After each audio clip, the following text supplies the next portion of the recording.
Happy Good Vibes Day. This is awesome. I love how Leslie put this together. And I know it started during the pandemic when there was just so much negativity going on. And she decided to, start this movement, make a National Good Vibes Day. And I'm honored to be one of the speakers today. I'm going to be talking about a topic that all of us face at some point in our lives. We either have had this thing happen to us, we are having it happen to us right in this moment, or we're about to have it happen at some point in our near future. And that is fear. I'm excited to be here today because I spent so many years of my life as a very negative person. I had negative thoughts. I actually had thoughts of, not being here anymore. And when I was 13 years old, and that didn't work out well. So, which is good because here I am today to be able to talk to you.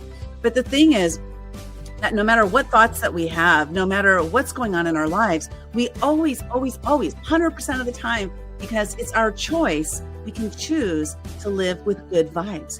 It's a choice that we make. Now, I go through ups and downs. I have swings. I have mood swings. I sometimes feel angry, sometimes feel sad, sometimes feel, just like things are out of control. But how do I tap back into those good vibes? Well, everything starts with awareness. And it's through our awareness that we get to decide, how am I feeling right now? Like, I'm not feeling very good. I don't like feeling this way. I would rather feel good. So how am I going to move into that? So having that awareness of how we're feeling. And so I'll share my little ditty with you that I created related to awareness, because this for me helps me to move into a different energetic state. And here's my little ditty. It's called, I Have Awareness. I have awareness. I have awareness now. I have awareness. Now, brown cow. I have awareness. I have awareness now. It's time for me to move on like Donkey Kong. I created that little ditty one day. I was doing a live video and I said something about, having awareness of what affects change. And then I just came up with that little ditty off the top of my head. It's kind of fun. I was like, wow, that was fun. That was funny. And it brought me into a different state of mind. And it's through that state of mind change that I realized how powerful for me music is to bring me into a different state of mind. Right here, this is called I wrote it down because I want to make sure I didn't forget. It's called the emotional vibration scale. And the emotional vibration scale, look at that, the numbers on the bottom, this is how our energy is, how something is really, really exciting and your energy is like, well, think back when you were a kid and maybe it was this time, or I live in San Diego, we're really close to Disneyland, and we went to Disneyland anywhere from 2 to 4 times a year. And the night before going to Disneyland, I was just so excited. I couldn't wait to go that I couldn't sleep.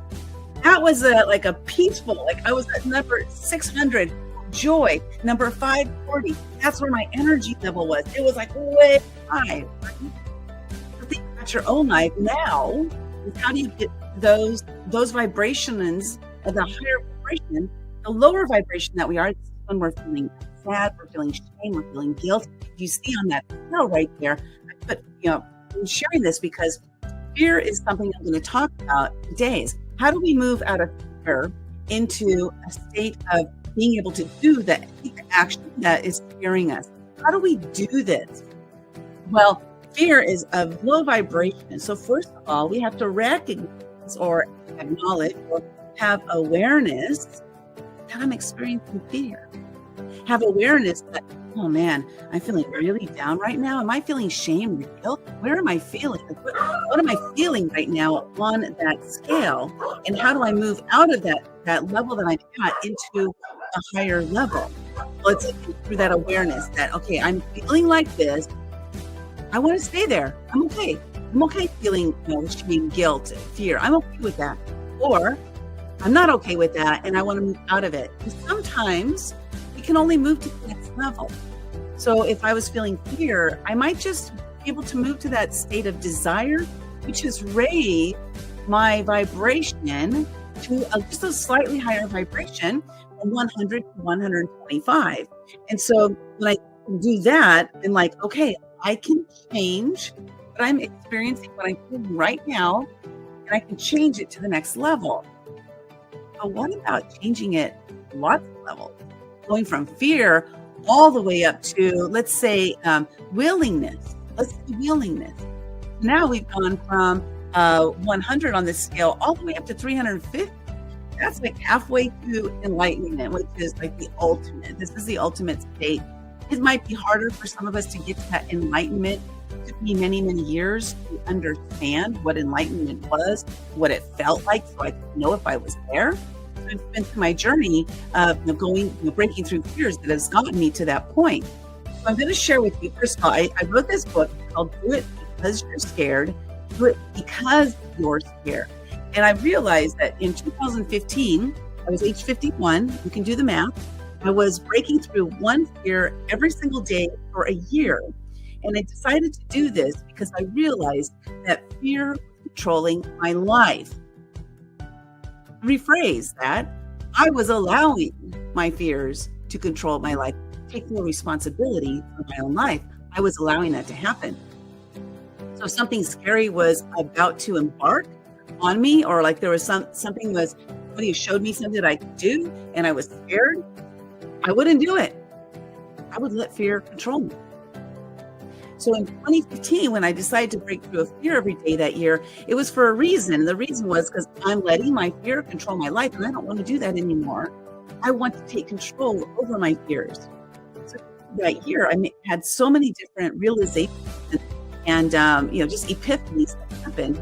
And one of those was that 99% of the time, when I broke through my fears, I was proud of myself. I was glad I did it. I met somebody I wouldn't have met. A door was opened and I didn't even know was closed. And so I started asking myself, well, shoot, if these are the results, 99% of the time, I have to break through my fears because I'm scared.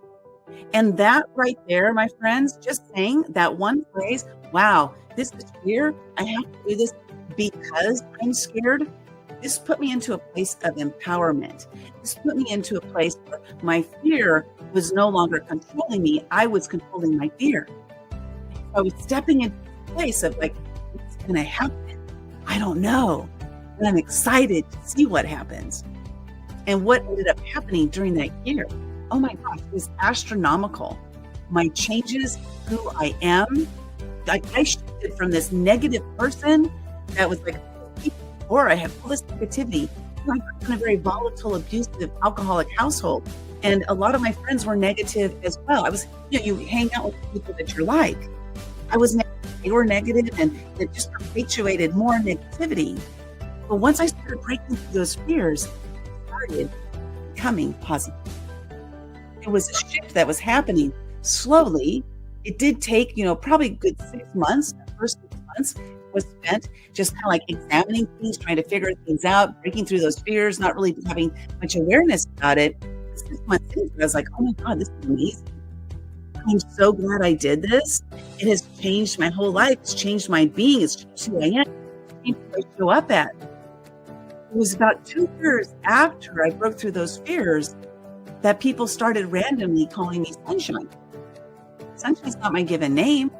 It was a name that was given to me because of who I had become. See, I never called me Sunshine the first 3 years of my life, not until I became Sunshine. And so I remember when that first happened, and this person I'd known for years, and they never called me Sunshine. But one day I was at a bar. My husband and I, we went to this bar because there was a band playing, and we and our friends were in the band. And so we were at the bar just hanging out, watching them get themselves set up and everything, the band. And the guy, he's in the band, he walks over to me, he looks at me like this, hey, Sunshine, how you doing? And I looked behind me to see who's he talking to. He never called me Sunshine before. And I looked around, there was nobody back there, and I was like, oh, you're talking to me? And he said, yeah, hey, Sunshine. And then the same thing happened 4 times in a 2-week period of time, 4 different people who didn't know each other. That's where my awareness kicked in. It's like, wow, there must be something here. I must be Sunshine because they're calling me Sunshine. It wasn't something that I heard before. So if we adopt the name, maybe I'll believe it too. So here's one thing that I realized too, is that we have people in our lives who see us as these amazing people, but oftentimes discount that. And we say, well, I'm not that good. I'm not that amazing. I'm not that awesome. I'm not that brilliant, whatever it is that they're saying about you. And so we tend to not believe them because we have these negative beliefs, lives that have said you're stupid, you're dumb, you're ugly, you're fat, you're whatever.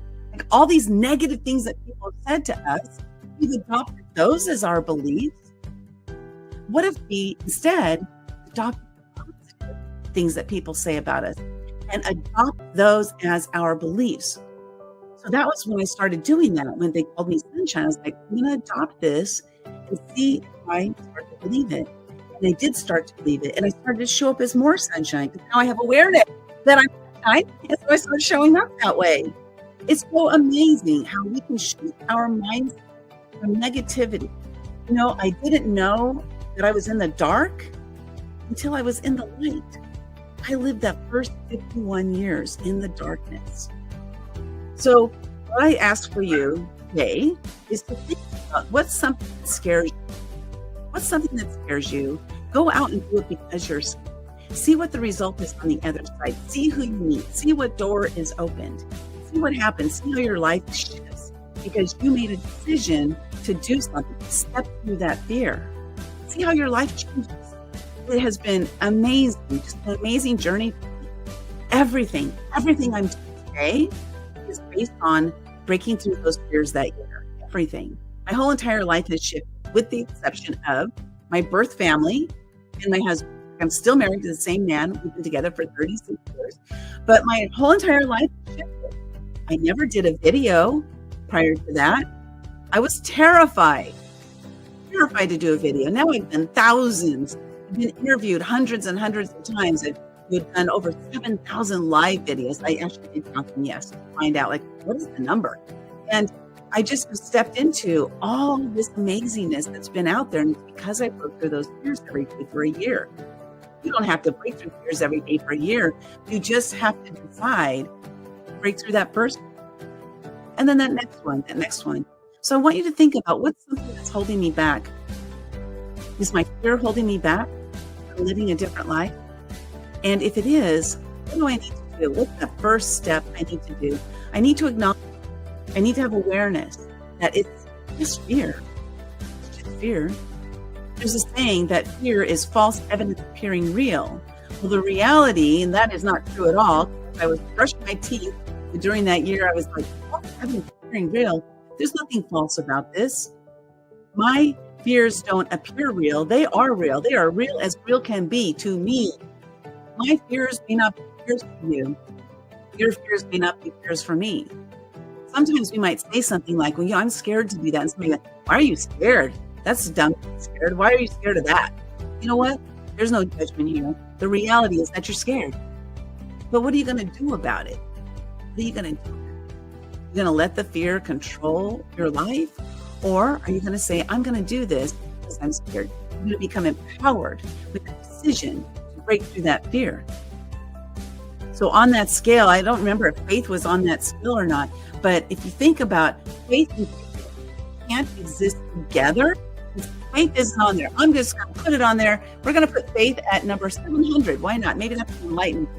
So here, they exist together. As you can see right on the scale, fear is down at 100, and say faith is enlightenment is up at 700. They don't exist together emotionally, mentally, physically, energetically. They don't work together. And so think about this is if your fear is strong, this means your faith is weak. What do you need to do if you're experiencing fear? You need to tap into your faith. This is your faith in yourself, your faith in your mentors, your coaches, those people who support and uplift you, and your faith in your higher power. Mine is God. I believe in God. And so you tap into all of those. And then you say, this is just fear. I'm going to do this because I'm scared. One last thing before I end for today. And thank you, Leslie, so much for having me. And I came up with this acronym, and I would love for you guys to think about this acronym and for fear. And that is faith erases anxious reactions. Faith erases anxious reactions. Remember, when your fear is strong, this means your faith is weak. It's time to tap into that faith and go do it because you're scared. Thanks so much for having me. I truly appreciate y'all. Have a good vibes day.